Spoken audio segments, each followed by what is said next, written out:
426 or order online at buymulticut.com. That's buymulticut.com. Research says reading from birth accelerates our baby's brain development. Push!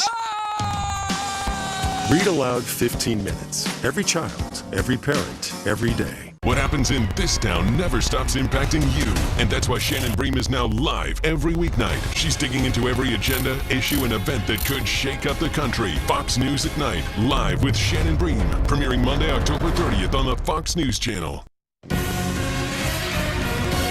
Welcome back to Hannity. So this year I was proud to be the executive producer of a brand new award-winning movie. It's called Let There Be Light. It's going to be in theaters, by the way, coming up in just a couple of weeks, October the 27th. Now, I've always felt Hollywood, I never liked their values. I thought they always had contempt for conservatives and Christians. Their movies are so formulaic. Now they're about life with real meaning and very contemporary in terms of the issues that we face today as a society. I think you're going to like it. Here's a sneak peek. Did your wife tell you what I really was before I became a pastor? Is it important? I don't know. You tell me. I was a wise guy. Lompoc, California. You were in prison. Do I stutter? Or aren't you wired for sound? Yeah, I was in prison. 10-year stretch. 3 years of that in the hole. Solitary. They gave me a Sony Walkman and a book to read. We'll see you back here on Monday night.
Is not living up to the spirit of the deal. We cannot and will not make this certification. There's a theme. The threat is a return to rule of law. The number of damning sexual harassment allegations against Harvey Weinstein, it continues to grow. The feminist movement clearly has been a fraud all these decades. It's going to be time to negotiate health care that's going to be good for everybody. Okay, Chuck and Nancy, the ball's in your court. President Trump called it a renaissance for conservative values during a passionate address. In America, we don't worship government, we God. Going to catch him. It's an easy touchdown for Syracuse. Into the end zone. Touchdown, Syracuse.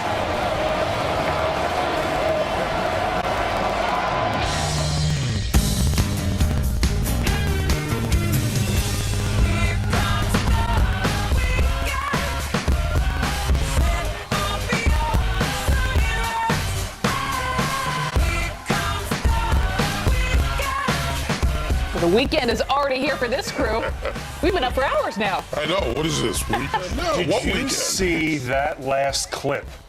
My wife, who's not a football fan in the least, went to Syracuse. She emailed me this morning. Oh, my God, we beat Clemson. We beat Clemson. A huge deal for the Orange. Congratulations to all the folks up there. A big night. And if your wife's texting, you know that's a big deal with football, with women that are all excited about it. We have David Webb on the couch this morning. Good to see you. Great to have you here. Yeah, I know.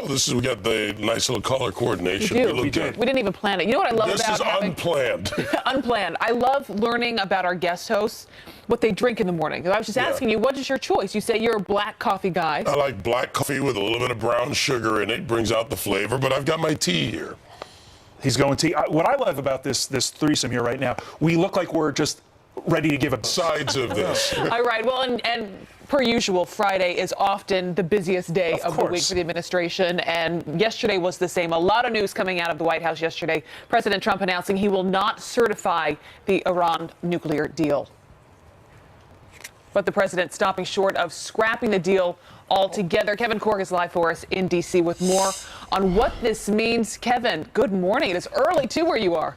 Yeah, a little bit early. And by the way, you guys can enjoy your coffee and your tea. I'll stick to bourbon. Thanks for asking. So Kevin's been up all night. That's right. It's never too early, right? Listen, very interesting day here in the nation's capital. The president, as you pointed out, decided not to certify that Tehran is actually living up to its agreement by way of the Iran nuclear deal. But what's really interesting is he's threatening to terminate that agreement altogether if Iran does not get it together. Now, the president made that announcement yesterday in a major policy shift at the White House here in Washington. The president unveiling, and I think it's fairly easy to spot, a more confrontational approach to the rogue regime. In the event we are not able to reach a solution working with Congress and our allies, then the agreement. What can we do to keep this deal together? Or listen, if we can't keep it together, then let's scrap the whole thing. But there are a few congressional means if they move closer to a nuclear weapon in under a year. Restrictions will remain in force indefinitely, and that rids the JCPOA of so-called sunset provisions that apply to sanctions. Bolster IAEA verification powers, the inspections, of course, and limit Iran's advanced centrifuge program. That plus the Treasury is now imposing sanctions on the Revolutionary Guard. They're coming at Iran strong. I think you're going to see a lot more of that in the days, if not years to come. Guys, All right, Kevin, we'll check back in with you later. Hopefully you're with it at that point. Yeah, enjoy the bourbon. Kevin. All right, obviously step back and realize what the president did was really just say, we're not going to certify the Iran deal. I'm tired of this every 90 days deal where I've got to act. Congress, it is your job now, among many jobs that you have, to figure out what the U.S. of A. is going to do with regard to Iran. Here's your chance. Run with it. Right. David, I had heard you talking about this yesterday on Fox News, and you were laying out some great points about, look, this is really handing it over to Congress for the next 60 days. Exactly. Let's not freak out here, which, as you were saying, Todd, is what a lot of the Democrats are doing, including Nancy Pelosi. I want to get your thoughts, but really quickly, just some of Nancy Pelosi yesterday. President Trump's refusal to recertify is a grave mistake that threatens America's security and our credibility at a very critical time. Iran remains in compliance with the nuclear agreement. If they did not, we would not be supporting certification. This was an incredibly hawkish speech. It seems like the United States, the Trump administration, wants hostility. The president has really set the United States against our closest allies when it comes to the Iran deal. President Rouhani's position all week has been, look, if the U.S. decides not to abide by the terms of the deal on its end, that's just going to damage American credibility. You know, that's just Nancy and her friends in the media. They get the same memo every morning. 2 quick points on this. The Democrats have a narrative. You said what I said yesterday about the president giving it back to Congress. That's the responsibility. Obama didn't go to Congress. But one of the most important parts of funding, all of this can be tracked. We have legal structures in place. The president's simply saying, you do your job, we'll do what's under the law. The Democrats are freaking out because they don't have a counter to this on a bad deal. And by the way, complying with the tenets of a bad Biggest sponsor of terror in the world. He's saying, let's go back to the drawing board here and let's put something together that is better, that is stronger, that actually holds their feet to the fire. Well, let's be honest about it. They fund Hezbollah, Hamas. They funded the Houthi rebels. Yemen's got famine. It's got a breakdown. They get involved all over the world. They engage cyber terrorism. They engage in proliferation. We have evidence of their materials being used to kill our soldiers and kill our allies' soldiers. I mean, at what point does somebody call Iran on the carpet and say, the risk comes with it, but we're going to actually take you on? Right. Well, it sounds like the president's doing that. You know what Democrats and even some of the media, I think, are upset about is, what does this mean for former President Barack Obama's legacy? I mean, you look at what the focus has been for President Trump since he's been in office and what he campaigned on, to roll back at least the best way that he can in his office, the legacy of Barack Obama. And I think a lot of people are wondering, well, then what will his legacy be? Anderson Cooper was on last night, and he spoke directly to that. Never, though, have we seen a president so seemingly bent on reversing, negating, even obliterating his predecessor's signature accomplishments. If you want to know what President Trump is against, you only have to look at what President Obama was for. And in all fairness, none of this should be a surprise. He campaigned on much of it, and if nothing else, he's keeping his promises now. What may be surprising, though, or at least being widely debated, is how much of this is personal. Isn't that right, David? I mean, isn't he exactly right? Well, that's why he was elected. So the American people, remember, we're a representative republic. We get represented. We made a decision as a nation to elect President Trump to roll back the bad policies of Obama. Obama, by the way, rolled back the policies he didn't agree with Bush, the withdrawal from the Iraq with that. But Obama didn't go through the Constitution and Congress. He was rejected by the Supreme Court, a dozen times plus on different things. Trump, one of the biggest things about Trump, he's telling Congress, do your job. That's the Constitution, and that's not left or right. That's the Constitution. David, then how is that personal? Because when you heard there from Anderson Cooper, what's different about this is President Trump is making this personal. That's where I got a little lost. What's personal about what President Trump is doing? It's not. It's that they need to drive a narrative. Anderson needs to drive a narrative because he's watching the failures of Obama play out. By the way, Obama's legacy was already falling apart. By the numbers, he's been rejected by the courts. People are paying more for insurance. Look at all the issues of all his signature achievements. Those are bad signatures. This is called democracy. You vote a guy in, or a lady in, and they change what they don't like in response to what the American people have asked for. They voted that individual in. That's how democracy works. So, of course, the mainstream media is going to get fired up because they don't like the guy. We've said it countless times on our air here. They don't like President Trump, and that's just seen in those sound bites. But this, I was at that conference in Washington, D.C. We're going to talk more about that throughout the course of the morning. You speak with the individuals there, you realize that the heart of America wants certain things. The president is delivering in their eyes on those issues. That's the way democracy works. You also have to realize that Democrats don't like the idea that Trump broke through the blue wall. Right. Think about it. They're losing legislative seats, state seats, governorships keep increasing. They're losing America, and middle America counts. Flyover country, I hate that phrase. They count. Then they should focus on what they stand for versus everything they're against. So we're going to be talking about this all morning long. I do want to bring you some other headlines we are following closely this morning, starting with a Fox News alert. The American woman and her family freed from the Taliban, arriving home in Canada overnight after being held captive for 5 years. Joshua Boyle telling reporters that his captors killed a fourth child born in captivity, an infant daughter. He also says that they sexually assaulted his wife, Caitlin Coleman. The Trump administration working with the Pakistani military now to carry out their release. And now to another Fox News alert. Wind gusts threatening to spark more flames in what is now the deadliest week of wildfires in California's history. The death toll rising to at least 34 people as we get a firsthand look at the daring rescues that are underway. Come on, she's disabled. All right, let me get her feet. Sir, you gotta go. This is a mandatory evacuation order. Leave your homes. That's body cam video showing an officer rescuing a disabled woman. Flames lighting up the neighborhood with smoke so thick you can barely see. Unbelievable. Well, the wildfires have chased 90,000 people now out of their homes. They've made a fortune. Dems must get smart and deal.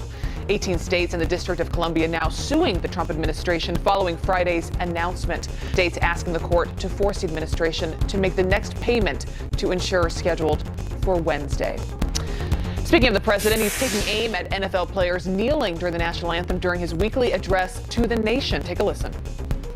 You want to see those players be proud of their country. When we honor the flag, we pay tribute to the men and women who have given everything for its defense. Let us renew our commitment to love our country, protect our citizens, and ensure that this will always be the land of the free and the home of the brave.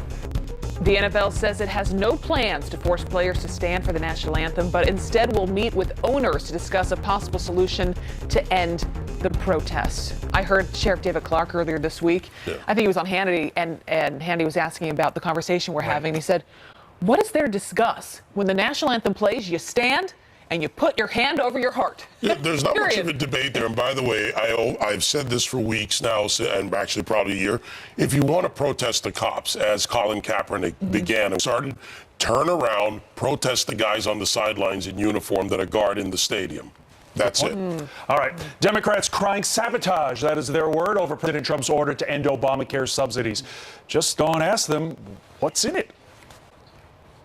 I don't know what he's putting out today, but I do know it is a sabotage of the Affordable Care Act. Do you hear that? I don't know, but clearly it's sabotage. Our next guest says they have it all wrong.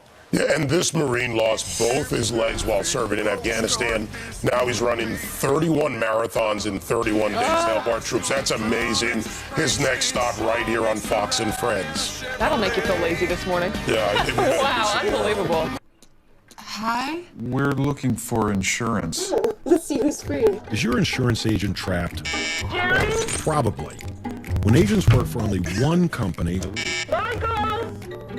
their options are simply limited. But a Trusted Choice independent agent is free to shop around to find you a better deal. Free to do what's right for you. Find an agent at trustedchoice.com.